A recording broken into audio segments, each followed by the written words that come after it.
दोस्तों नमस्कार। दोस्तों 1957 में फणीश्वर नाथ रेणु ने एक उपन्यास लिखा था परती परिकथा। और यह उपन्यास कोसी का इलाका, जहां पर कोसी नदी बहती है, उस इलाके के गांवों को लेकर मद्देनजर उस उपन्यास को लिखा गया था। परती का मतलब होता है बंजर जमीन। और परिकथा बताने की जरूरत नहीं है, क्योंकि तमाम चुनाव में राजनीतिक दलों के नेताओं के वादे और मैनिफेस्टो जो निकल कर आते हैं वो किसी परिकथा की तरह ही रहते हैं, लेकिन जमीन तो बंजर है। उस वक्त यानी 63 बरस पहले फणीश्वर नाथ रेणु इस बात का जिक्र कर रहे थे कि गांव कैसे टूट रहे हैं, खत्म हो रहे हैं। और आज जब उस उपन्यास को आप पढ़ना शुरू कीजिएगा तो हो सकता है बहुत सारे लोग जो कोसी के किनारे रहते हैं उनको इस बात का एहसास हो कि पन्ने में लिखे गए एक एक शब्द आज भी मौजूद है। और कुछ कहेंगे 63 बरस से तो कुछ बदला ही नहीं, कुछ कहेंगे 63 बरस के दौर में स्थिति और बदहाल हो गई। तो इन 63 वर्षों के दौर में देश ने हर किसी को भोगा है, हर राजनीतिक दल ने भी सत्ता भोगी है, और बिहार का भी हाल कमोवेश यही रहा है। हमने कोसी से जिक्र इसलिए किया क्योंकि कोसी की 13 सीटों पर अब आखिरी चरण में वोटिंग होने वाली है। सबसे बड़ा इलाका है सीमांचल का इलाका, जहां पर अल्पसंख्यकों की तादाद सबसे ज्यादा है। खासतौर से जो किशनगंज जिला है वहां पर अल्पसंख्यक कई जगहों तो बहुसंख्यक तादाद में रहते हैं। जो अररिया का इलाका है, कटिहार का इलाका है, पूर्णिया का इलाका है और किशनगंज का इलाका है, इसको सीमांचल कहते हैं क्योंकि यह बिहार की सीमा से लगता हुआ इलाका है। इन इलाकों में जब वोटिंग होगी तो लोगों के जहन में कौन से सवाल होंगे? क्या ये सवाल पटना से हटकर होंगे, या बिहार की पूरी स्थिति ऐसी बन गई है जिसमें कहीं पर भी कोई भी रहे, उसके दुख, उसकी पीड़ा, उसकी त्रासदी, उसके दर्द में शरीक होने के लिए ना पटना तैयार है ना दिल्ली तैयार है। दिल्ली के 4 पेजी पन्ने में भी सिर्फ और सिर्फ स्याही ही खर्च हुई है और कुछ खर्च नहीं हुआ है। पटना से निकले हुए वादों के बीच भावनात्मक तौर पर आखिरी चुनाव कहने की सोच जो विकसित हुई है वह भी भावनात्मक तौर पर बिहारियों को भावनाओं से ओतप्रोत मानकर अपने अनुकूल करने की एक ठग चाल भी हो सकती है। यह है स्थिति बिहार की, यही है। लेकिन हमें लगता है कि जो बिहार में युवा है, जिसके हाथ में डिग्री है लेकिन रोजगार नहीं है, जो किसान है जिसके पास जमीन है लेकिन खेती की कीमत तो दूर, फसल तक नहीं हो पाती है, सिंचाई की व्यवस्था हुई ही नहीं, मजदूर जिसके पास काम नहीं है, अलग अलग देश के हिस्सों में जाकर मजदूरी कर कर अट्टालिकाओं को खड़े करने वाला मजदूर अपने गांव लौट आया है और उसके पास 2 जून की रोटी नहीं है। बिहार आखिरी चरण में है और यहां पर जो वोटिंग होगी शायद वह इस देश के लिए एक संदेश होने वाली है। हम बार बार इसलिए जिक्र कर रहे हैं क्योंकि बीते 6 बरस से एक ही राग अलाप कर इस देश को यही मंत्र दिया गया, जो चुनाव में जीत जाता है वही सब कुछ है। और जनता ने उसे वोट दिया है, इसलिए आप दाएं बाएं मत देखिए। उसके हाथ में न्यायपालिका को थमा दीजिए, उसके हाथ में पार्लियामेंट को दे दीजिए, उसके हाथ में सीबीआई दे दीजिए, उसके हाथ में सारे संवैधानिक संस्थान दे दीजिए और भूल जाइए उसके बाद कि आपके किसी हक का जिक्र इस देश के संविधान में भी अंकित है। कोई जरूरत नहीं है। लेकिन फिर भी बिहार का सच आज उस खास तौर से आखिरी चरण में जो वोटिंग के लिए जाने वाले हैं उन्हें जानना चाहिए, क्योंकि कुछ वादे दिल्ली से हुए हैं, कुछ पटना से हुए हैं। भावनाओं से खिलवाड़ पटना से भी हुआ है, दिल्ली से भी हुआ है। लेकिन सच क्या है? जो बेरोजगार हैं उनको इस बात को जानना चाहिए कि जो सरकार की पोर्टल होती है जहां पर जिक्र होता है कितने रोजगार मिलेंगे, सितंबर के महीने में सिर्फ 203 रोजगार सरकारी पोर्टल पर उपलब्ध थे। सितंबर के बाद अक्टूबर का महीना आया, चुनाव की शुरुआत हो गई थी, रणभेरी बज चुकी थी और उस समय सिर्फ 107 सीट 107 सिर्फ सरकारी सीटों के लिए इतने ही इस गवर्नमेंट पोर्टल पर नौकरी दर्ज की गई। कल्पना कर पा रहे हैं 12 करोड़ के नागरिकों के राज्य के भीतर में एक महीने में 107 नौकरी का जिक्र पोर्टल, सरकारी पोर्टल पर हो रहा है। सितंबर में ये 203 हो रहा है, नवंबर का तो अब दिसंबर में आएगा, लेकिन उससे पहले भी जब हम देखना शुरू करते हैं तो 150, 152, इससे बड़ा मजाक क्या हो सकता है? इसके दूसरे हिस्से में अब दिल्ली उड़कर आ जाइए, तुरंत उड़ान भरिए, क्योंकि अगर धोखा फरेब इस रूप में है तो फिर उड़ान दिल्ली इसलिए भरिए क्योंकि दिल्ली से वादे होते हैं हमारे हाथ में सत्ता होगी तो हम क्या क्या कर देंगे। हमको लगा कि आज सरकार की जो दिल्ली में बैठी हुई सरकार है उसका सच भी जानिए, जान लीजिए, फिर उनके हाथ में जो करना है कीजिए। Ministry of statistics and programme implementation, ये गवर्नमेंट की एक मिनिस्ट्री है जिसको शॉर्ट में MOSPI कहते हैं। इसने जो अगस्त तक की रिपोर्ट दी है, जो 2 महीने पहले तक की रिपोर्ट दी है, उसमें इसने बताया है कि दरअसल सरकार, केंद्र सरकार के मातहत जो चलने वाली इस देश भर की योजनाएं हैं, उन योजनाओं में कितनी देरी हो रही है और किस रूप में देरी हो रही है, उनकी संख्या कितनी है, कितनी बड़ी तादाद में उसका पैसा और बढ़ जाएगा आने वाले वक्त में, कैसे पूरा करेंगे और क्यों देरी हो गई है, इसका डाटा उन्होंने रखा। 128 प्रोजेक्ट इस देश के ऐसे हैं जिसमें लगभग 1 से 12 महीने की देरी हो रही है। 128 प्रोजेक्ट ऐसे हैं जिसमें 1 साल से 2 साल की देरी हो रही है। 167 प्रोजेक्ट ऐसे हैं जिसमें 2 साल से लेकर 5 साल तक की देरी हो रही है और 116 प्रोजेक्ट तो ऐसे हैं जो इन 5 साल में भी पूरे हो नहीं सकते हैं। इसका मतलब क्या? इसका मतलब कि कोई भी सत्ता जब पटना और दिल्ली से वादे करके पहुंचेगी जो आपके बीच की नहीं होगी, आपकी खुशबू, आपके पसीने की गंध में उसे खुशबू नहीं नजर आती है, उसे बदबू नजर आती है। उसके एहसास शायद आसमानी तरंगों को छूते हैं, हवाई जहाज में घूमना है, मोर को खिलाना है, तोते के साथ रहना है, दूसरी तरफ गाड़ियों का काफिला है, चश्मा गॉगल्स पहने हुए हैं, ऐशोगा के साथ रहते हैं, जहाज आते हैं, आगे पीछे सिक्योरिटी घूमती है, सुरक्षा का घेरा। किससे डर है? क्या स्थिति है? ये कौन लोग हैं? कहां से आ गए इस देश के भीतर में? या फिर सत्ता ही ऐसी बना देती है? आपने जब प्रोजेक्ट पूरा नहीं किया तो इस देश के भीतर में लगभग 1661 प्रोजेक्ट आपने लेट कर दिए। आपके जहन में सवाल होगा, इस प्रोजेक्ट के लेट होने से मतलब क्या? ये सारे प्रोजेक्ट ऐसे हैं जिसमें 150 करोड़ से ज्यादा खर्च हो चुका है, फिर भी ये लेट हो चल रहे हैं। अब सवाल दूसरा ये आता है कि जो एक्सपेंडिचर इन पे खर्च हुआ है वो टोटल कितना है? टोटल एक्सपेंडिचर जो खत्म हुआ है वो तकरीबन 11.5 लाख करोड़ का है, यानी 45% एक्सपेंडिचर खत्म हो गया। 55% एक्सपेंडिचर जो देना है उसका पैसा नहीं है, कहीं जमीन नहीं है, कहीं उसके लिए कच्चा माल नहीं है। ये हम केंद्र दिल्ली से उड़ान भरने वालों की बात कर रहे हैं आपसे, ये मोदी गवर्नमेंट का जिक्र हम कर रहे हैं जिनकी योजनाओं का यह विलंब है। यानी जो योजनाओं में अब 20 लाख करोड़ रुपए देने थे, लगभग 20,90,000 करोड़ रुपए अब उसमें देना था, वो बढ़ के 25,26,000 करोड़ हो गया, यानी 5,26,000 करोड़ के लगभग और बढ़ गया। किसकी जिम्मेदारी है? वो योजनाएं इतने लेट से क्यों चल रही है? और 5 साल तक जब योजनाएं पूरी नहीं होंगी तो बिहार की जनता तो किसी को 5 साल के लिए ही चुन रही है। तो फिर वो अगर आपकी योजनाओं पर ही निर्भर रहेगी, अगर योजनाओं पर ही निर्भर रहना होता तो फिर जो आप हंगामा किए हुए थे 1,25,000 करोड़ का पैकेज दे रहे वो कहां गया? और जो दोनों ही, जो नीतीश कुमार कटोरा लेकर कहते थे केंद्र के सामने हमें विशेष राज्य का दर्जा दे दीजिए, विशेष राज्य का दर्जा जो नहीं समझते हैं इस रूप में समझ लें। इसके बाद क्या होता है कि आपको रियायत केंद्र से ज्यादा मिलती है, पैकेजेस ज्यादा मिलते हैं, टैक्स आपको कम देना पड़ता है, यानी राज्य सरकार को वो सुविधा हो जाती है। हम बिहार को सुविधा होगी नहीं कह रहे हैं, राज्य सरकार को सुविधा हो जाती है। इस शब्द का भी इस्तेमाल इसलिए कर रहे हैं क्योंकि बिहार सरकार खुद पर जितना खर्च करती है उतना राजस्व का जुगाड़ भी वह नहीं कर पाती है। ना तो उसने इंडस्ट्री खोली, ना उसने व्यापार के लिए अनुकूल परिस्थितियां बनाई, ना उसने जनता की ऐसी स्थिति बनाई जहां पर वह कंज्यूमर के तौर पर रहें, बाजार से सामान खरीद पाए।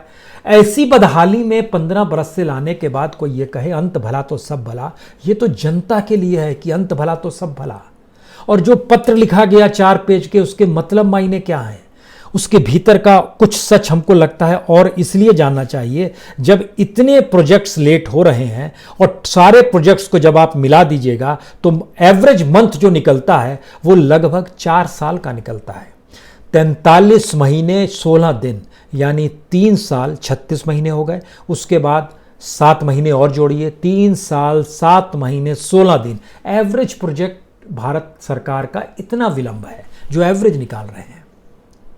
इसका मतलब साफ है, 2020 में आपने किसी को चुना, 2021, 22, 23, 24 तक कोई काम नहीं होगा और 2025 में दोबारा चुनाव की स्थिति आ जाएगी, फिर कोई वादे होंगे। अपने घर के भीतर से ही लोगों को अब चुनना शुरू कीजिए जो वाकई आपकी भीगी हुई गंजी, जो पसीने से लथपथ है, कीचड़ से भिगोई हुई है, नारे लगाते हुए आपकी जुबान थक चुकी है, पैर आपका थर्रा रहा है, टिक नहीं पा रहा है, जमीन बंजर है, कीचड़ है, इन सबको जो महसूस कर पाता हो अंदर से। और नहीं महसूस कर पाने की स्थिति में अगर कोई नहीं है, फिर भी आपको इस लोकतंत्र, चाहे वो अपने तौर पर कैसा भी क्यों ना हो, आपको चीजें बदलाव के तौर पर देखनी होगी। इसीलिए जब हम सीमांचल के इलाके का जिक्र कर रहे हैं तो सोचिए कैसे कैसे लोग वहां उड़ान भरकर पहुंच गए, क्या क्या करके पहुंच गए, क्या चाहते हैं, वोट चाहते हैं। वोट के जरिए इनको क्या मिलेगा? वोट के जरिए इनकी बाद में सौदेबाजी होगी। जिसके पास पैसा है, इस देश के भीतर में पैसा किसके पास है? एक ही पॉलिटिकल पार्टीज के भीतर है। बिहार जैसी जगह में भी जब आप एक चुनाव एक कॉन्स्टिट्यूंसी से लड़ते हैं तो एक कॉन्स्टिट्यूंसी के भीतर में लगभग 400 बूथ होते हैं जहां पर लोग वोट डालने जाते हैं। हर बूथ मैनेजमेंट के लिए आपको 2 लोग को बूथ पर बैठाना पड़ता है। एक दिन बूथ पर बैठने वाला एक शख्स 1000 रुपए लेता है। यानी इलेक्शन के दिन अगर 400 बूथ है, वहां पर आपने 2-2 आदमी बैठाए तो ये लगभग 2-2 हजार रुपए 400 बूथ पर हर जगह देने, यानी 4 लाख रुपए आपके ऐसे ही खर्च हो जाएंगे बूथ पे व्यक्ति को बैठाने को लेकर, जो न्यूनतम है। ये पैसा भी दे पाने की स्थिति में बिहार में कौन खड़ा होगा, कैसे खड़ा होगा? और इसीलिए ये बूथ लेवल तक प्रयास करते हैं, ये आखिरी लेवल तक। इसीलिए इन्होंने पन्ना प्रमुख तक बनाया। पन्ना प्रमुख का मतलब होता है एक पन्ने में जो 20 नाम आते हैं एक व्यक्ति को सौंप दिए जाते हैं। अब तुम इस 20 लोग को मैनेज करो। इस 20 लोग को मैनेज जब तुम करोगे, वोटिंग तक दिला दोगे, तो फिर तुम पन्ना प्रमुख हमारे हो। और उस पन्ना प्रमुख फ्री में तो काम करेगा नहीं, उसको भी कुछ पैसा दिया जाएगा। इसका मतलब एक सिस्टम ऐसा बना दिया गया है पॉलिटिकल पार्टी ने अपने तौर पर कि चुनाव को जीतने की मशीन हम ही हो जाएं और हमारे मातहत काम करने वाले लोग ही अपने तौर पर जीतते रहें, रोजगार पाते रहें, काम करते रहें, नारे लगते रहें, हम हवाई जहाज से घूमते रहें, गाड़ियों में घूमते रहें, गाड़ियों का काफिला लोगों को डराते रहे, इधर पुलिस की फौज रहे, इधर सीबीआई वाला रहे, इधर आईबी रहे, इधर ईडी रहे, ये सब चीजें घूमती रहें, चलती रहें और सभी को नौकरी करनी है तो सभी हा हा हो करते हुए जिंदगी। ये देश नहीं है। और बिहार तो ऐसा कतई नहीं था। जयप्रकाश नारायण ने इंदिरा गांधी पर यूं ही आरोप नहीं लगाए थे चापलूसी के, इसलिए भी लगाए थे कि कुछ भी कर पाने की स्थिति में इस देश के भीतर में वह मंद पड़ गई थी। कैबिनेट की बैठक अपने तौर पर ले लेती थी, कैबिनेट में किसी मंत्रियों की पूछ नहीं होती थी। और जयप्रकाश नारायण के पीछे जो फौज खड़ी थी, आरएसएस की, बीजेपी की, आज वही लोग राजनीतिक सत्ता में आकर इंदिरा गांधी से भी ज्यादा क्रूर तरीके से काम कर रहे हैं इस देश के भीतर में। हम दुहाई किसकी दें, किस रूप में दें? फिर भी लोकतंत्र को जीना है तो परिस्थितियों को पलटना अब आना चाहिए। बीमारी का इलाज किया जाएगा, लेकिन पहले बीमारी को दूर भगाने की परिस्थिति में तो आ जाइए, उसको जड़ से भी मटियामेट किया जाएगा। यह दबाव बनेगा, यह दबाव बनना भी चाहिए। जनता यह दबाव बनाएगी, लेकिन आप क्या नीतीश कुमार पर दबाव बना सकते हैं? क्या आप इस देश के प्रधानमंत्री नरेंद्र मोदी पर दबाव बना सकते हैं? जी नहीं। आप किसी नए शख्स को सत्ता में लाकर बदल सकते हैं, हो सकता है आप कह सकते हैं उसको कि हम आपके साथ इसलिए जुड़े हैं क्योंकि आप चीजों को बदलेंगे, नहीं बदलेंगे तो फिर हम आपको उखाड़ फेंक देखेंगे। यह भी चीजें होंगी और धीरे धीरे यह तमीज भी आ जाएगी भारत के लोकतंत्र में कि 5 साल इंतजार जिंदा कौम वाकई नहीं करती है। यह भी तमीज आनी चाहिए। लेकिन जब हम इन बातों का आपसे जिक्र कर रहे हैं तो हमको लगता है कि अब आप जरा समझने की कोशिश कीजिए कि आखिरी सत्र के दौर में इस बात को समझना, बिहार कोई स्वावलंबी राज्य नहीं है जो अपने तौर पर जीने लगे। बिहार की इकोनॉमी ऐसी भी नहीं है कि वो बिल्कुल अलग से अपने तरीके से काम करने लगे। टैक्स देना पड़ता है, टैक्स का हिस्सा आपको मिलता है, एक पूरी इकोनॉमी अपने तौर पर काम करती चली जाती है। लेकिन इस पूरी प्रक्रिया में जब हमने पहली बार यह देखा कि किसी राज्य की सत्ता और इस देश के भीतर में टैक्स पेयर का पैसा भी राजनीतिक सत्ताएं ही हड़प रही है अपने तौर पर, और इस देश में कोई योजना का काम नहीं हो रहा है। जिन योजनाओं पर काम हो रहा है वो प्राइवेट सेक्टर कर रहा है। प्राइवेट सेक्टर में भी अपने ही मित्र बंधुओं को बैठा दिया गया है, सारी चीजें उनको ट्रांसफर की जा रही है और वो काम करते रहें, वही रोजगार देते रहें। तो सबसे बड़ा रोजगार देने वाला अगर प्राइवेट सेक्टर का आपका मित्र ही क्यों ना हो तो उसको हम प्रधानमंत्री बना देते हैं। और राज्य में जब आप भावनाओं के तौर पर खेल रहे हैं कि यह आखिरी चुनाव है और अंत भला तो सब भला, तो फिर हम ऐसे व्यक्ति को सत्ता में लाकर क्यों ना बैठा दें जो कम से कम सीएम हाउस में बैठे और वहां पर चावल भात या भात रोटी खाकर उसका पेट तृप्त हो जाए। तो एक आदमी को तो हमने खुश कर दिया, उसी को लाकर बैठा देते हैं वहां पर। यह स्थिति इस देश के भीतर में इसलिए विकट है क्योंकि हमारे यहां राजनेता कोई नौकरी नहीं करता है, वो ऐशगाह है उसका। राजनीतिक सत्ता पाता है और अगले साल जब आप उसे हरा देते हैं अगली बार, तो भी वो पेंशन ले लेता है। हमने इस देश के तमाम नेता जो हारे हुए हैं उनका जब हिस्सा निकालना शुरू किया कि कितना पेंशन मिलता है, चाहे वो जिले स्तर का नेता हो, चाहे राज्य स्तर का हो या राष्ट्रीय स्तर का हो, चाहे वो सांसद हो, विधायक हो या जिला पंचायत से जुड़ा हुआ, इनको जब हमने निकालना शुरू किया इस देश के भीतर में, तो आपको जानकर हैरत होगी, सिर्फ पेंशन का पैसा जो इनके पास आता है वो बिहार के बजट से बड़ा है। अब आप कल्पना कीजिए, बिहार के अपने बजट के ऊपर में जो यहां के नेताओं को पेंशन और नेताओं के घर खर्च और उनकी जो रईसी पर खर्च होता है और जो चलता है ना विधानसभा और गवर्नर हाउस भी जो वहां चलता है, इन सारे खर्चों को जो निकाल दीजिएगा, ये पूरे खर्चों को अगर निकाल दीजिए, इसको अगर ट्रांसफर कर दीजिएगा आप नौकरी में, सरकारी नौकरी 10,000 रुपए की, आप लगभग 2 लाख लोगों को नौकरी दे सकते हैं बिहार में सिर्फ इसी पैसे से, और साल भर का पेमेंट उनका निकल गया। यह स्थिति है। बहरहाल आखिरी चरण है और आखिरी चरण के वक्त में हमें लगता है 3 बातों का जिक्र जरूरी है। एक बात तो ये, इस देश के भीतर में प्रचार खूब होता है, इन प्रचार में ना फंसिए। दूसरी बात ये, उससे बड़ी बात, कि जो स्थिति है जिन इलाकों की जिसका जिक्र हमने किया, सीमांचल का इलाका है, कोसी का इलाका है, मिथिलांचल का इलाका है, कुछ वैशाली और तिरहुत का इलाका भी है, इन इलाकों में अलग अलग ग्रामीण इलाकों की परिस्थितियां जो है वह इतनी नाजुक है, गांव ही नहीं अब तो शहर भी खत्म हो चले हैं। और जब हम प्रचार का जिक्र कर रहे हैं तो बिहार के बजट के हिसाब से नीतीश कुमार का बजट पुराने सारे मुख्यमंत्रियों की तुलना में ज्यादा है। और इस देश के प्रधानमंत्री के प्रचार का बजट तो पूछिए नहीं। इसलिए नहीं पूछिए कि जिस समय देश इकोनॉमिक क्राइसिस में रहा उस वक्त भी इस देश के प्रधानमंत्री के प्रचार पर खूब खर्च हुआ। क्राइसिस का मतलब पिछला साल 19-20 का जो फाइनेंशियल ईयर था, हमको लगता है आपको जानना चाहिए। आरटीआई जतिन देसाई ने जब दायर किया, उनके पास एक जवाब आया, उस जवाब से पता चला इस देश के प्रधानमंत्री ने बीते फाइनेंशियल ईयर में 1,95,00,000 हर दिन खर्च किया है चुनाव प्रचार पर। और वो पैसा चुनाव प्रचार पर नहीं, अपने प्रचार पर। और वो पैसा किसको दिया जाता है? ये पैसा दिया जाता है अखबार वालों को, ये पैसा दिया जाता है न्यूज चैनल वालों को। प्रिंट को जो पैसा दिया गया, जो अखबार और मैगजीन निकालते हैं, 295 करोड़ रुपए। जो इलेक्ट्रॉनिक मीडिया यानी न्यूज चैनलों को जो पैसा दिया गया वह 317 करोड़ रुपए। और इसके अलावे जो आउटडोर पोस्टर्स और सारी चीज लगाई जाती है उस पर भी 100 करोड़ से ज्यादा खर्चा हो गया। सिर्फ प्रचार के जरिए चीजें चलाई जाती हैं और उसी के जरिए सोचा जाता है कि सबका पेट भर जाएगा। बिहार इसीलिए अपने चुनाव परिणाम से परिस्थिति बदल सकता है क्योंकि पहली बार लड़ने वाले शख्स बड़े ताकतवर हैं। पैसा है, जहाज है, पूंजी है, सब कुछ है इनके पास। जो दिल्ली में बैठे हैं, पटना में बैठे हैं और भावनाओं से खिलवाड़ करना जानते हैं आपके साथ, डिगिएगा मत। बहुत बहुत शुक्रिया। और लड़ाई उन्हीं से इसलिए है क्योंकि आने वाले वक्त में इस राजनीति में ही क्रैक लेकर आइएगा, तभी चीजें इस देश की बदल पाएंगी, अन्यथा चीजें ऐसे ही चलती रह जाएंगी।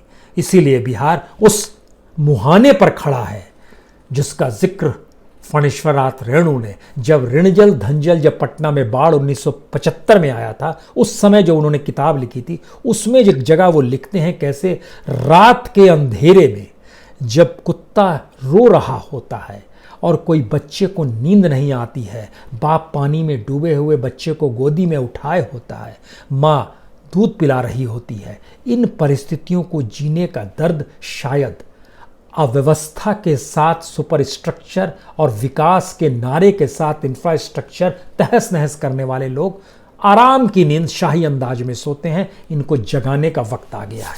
बहुत बहुत शुक्रिया, बहुत बहुत शुक्रिया।